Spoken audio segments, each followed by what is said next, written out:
what troubles are. As human beings, we get this tendency of anything that bad happens is troubles. But it's not true. We stub our toe on the wall and it's horrible. You know what I mean? The food starts to burn out.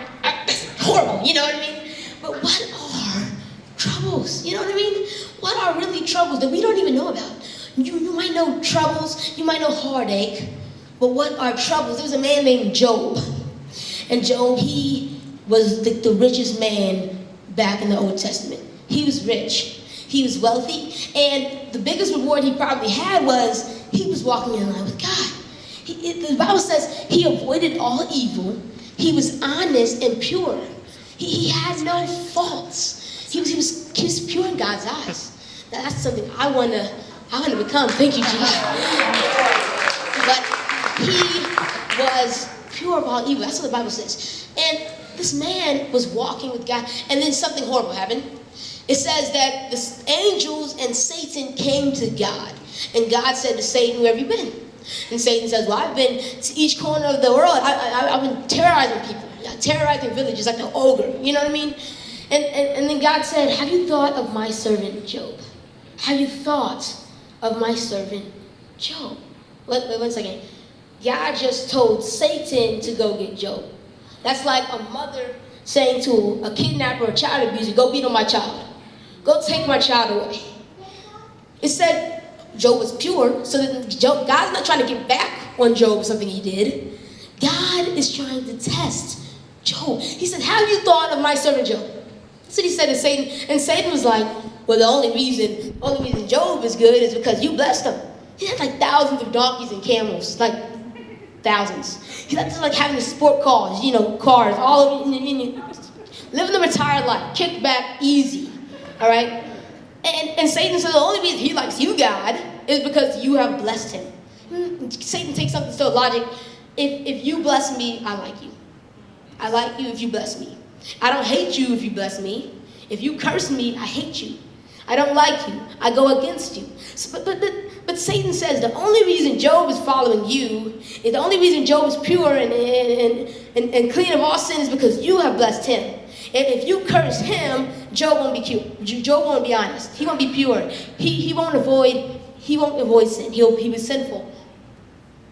And wow. And then Satan goes.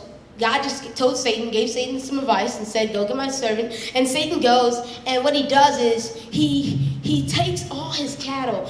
The enemies of Job came and they slaughtered all his cattle and they slaughtered all of his servants. And one of the servants ran to Job. He said, "Job, your animals, they're slaughtered. And I'm the only servant that's alive to tell you." And Job, he's upset. He's tearing his clothes. He's tearing his robes.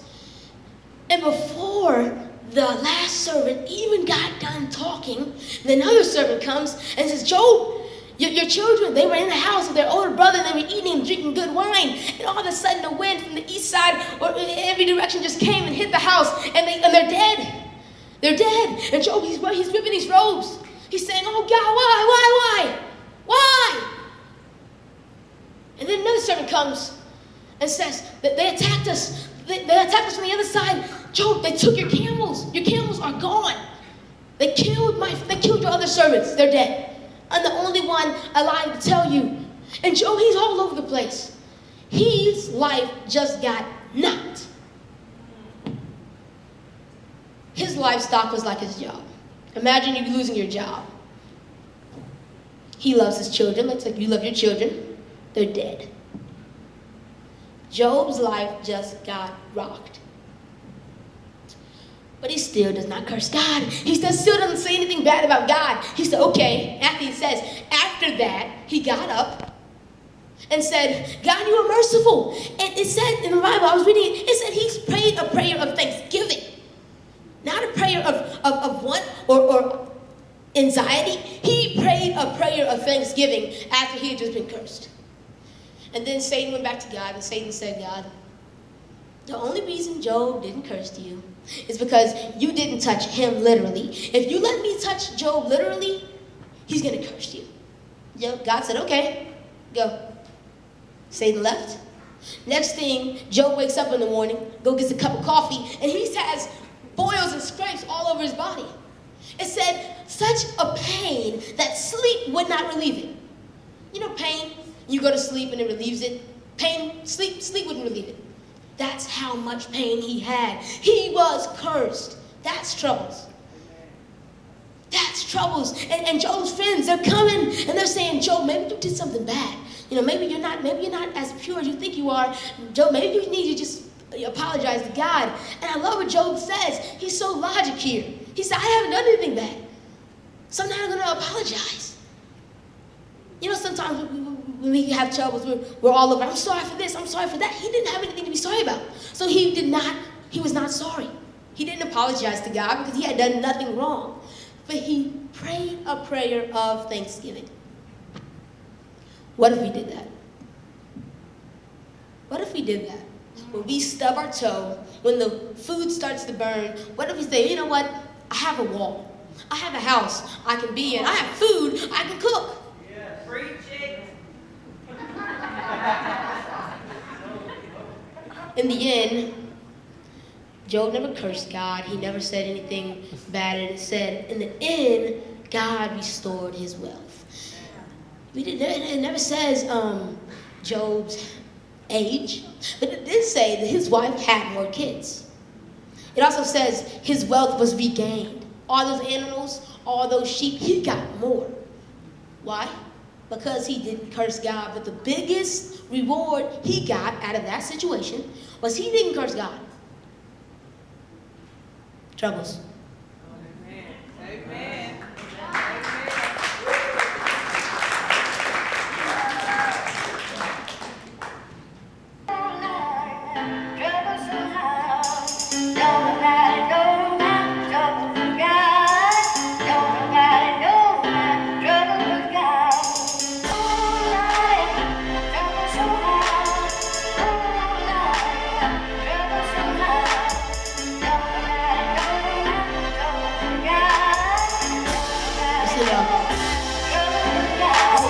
Don't nobody know my troubles but the one who let them be. G.O.D., yeah, that's the king. He's on his throne, no majesty. He's right here with me.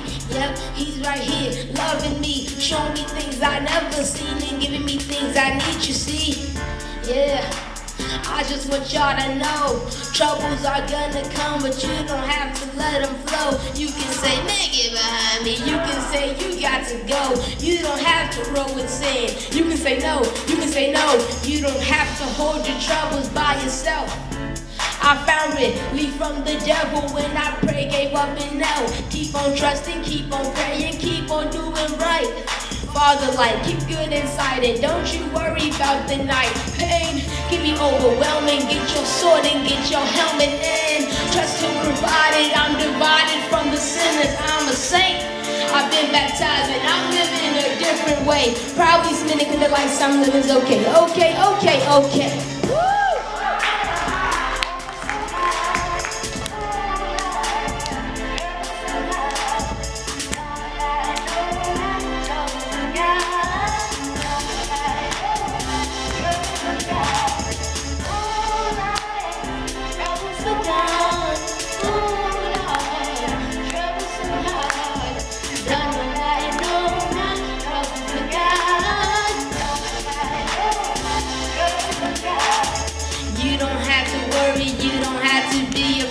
You can give your life to Jesus, he can take away your pain. You don't have to worry, you don't have to be afraid. You can give your life to Jesus, he can take away your pain. You don't have to worry, you don't have to be afraid. You can give your life to Jesus, he can take away your pain. You don't have to worry, you don't have to be afraid. You can give your life to Jesus, he can take away your pain. Come lay down your burdens at the foot of the cross. He came down to save the lost, so you don't have to be crossed. You've been bought by the blood of Christ, so why you fighting the fight that he won when he gave his only son's life? Man, I'm simple like anybody else, let him help. He dealt with the pain that I felt. He cast it to the east and then he cast it to the west. Put my God to the test, it'll take away the stress. We sing it.